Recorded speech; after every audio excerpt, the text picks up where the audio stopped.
There's no friend as loyal as a book, so says Ernest Hemingway. Hello, everyone, and welcome to Literature World, where we talk about books, literature, and language, and savor the taste of learning and wisdom. It's beautifully snowing outside, and here I am with one more video on unpacking the parcel of books. I'm very excited to see them and greatly excited to share with you because I don't know what they are sent as I've ordered many books. Let's see.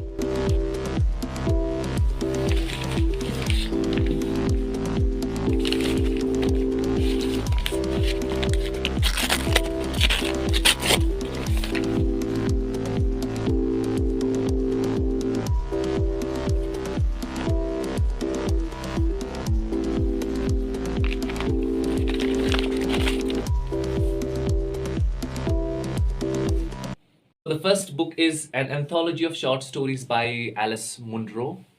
Who Do You Think You Are? A nice title. Actually, I wanted to read a lot of short stories this year, at least a story a day.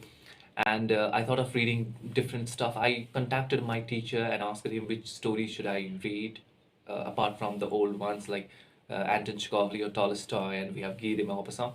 And he recommended me few of them, and this is the first one I have got. I have ordered others also. So let's read its praises at the back cover. Winner of the Nobel Prize in Literature, a great accolade brought by Alice Munro. Alice Munro excites the writer in me. There is something new to learn from her in every sentence. I'm really excited to read her.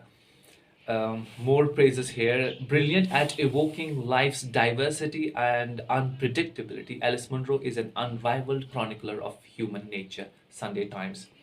One more praise here.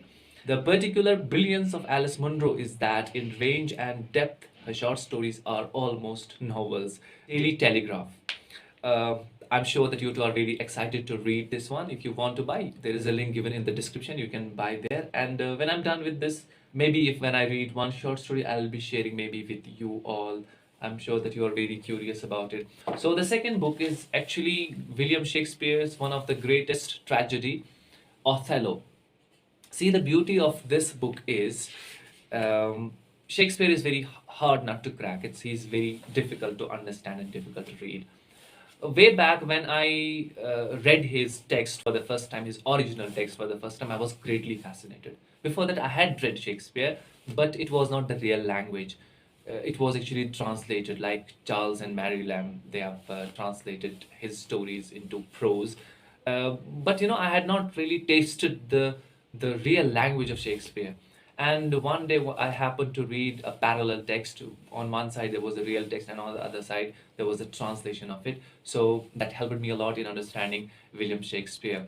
And I was greatly blown up and fascinated by Shakespeare's language. So I got more curious to read his other stuff in real language. So I happened to spot this No Fear Shakespeare series. Actually, on one left side, you will see the real text of William Shakespeare, of his work, and on the right page, you will see easy to understand translation of it. Very helpful for the literature readers, literature learners. So I highly recommend this one also and other books of his, which are actually published by Spark Notes with the title No Fear Shakespeare. You will have no fear to read Shakespeare, and you will understand him well, and you will really see the beauty and elegance of his language. So this is it. So these were the two books we did today. We'll see you next time. May God be with you all.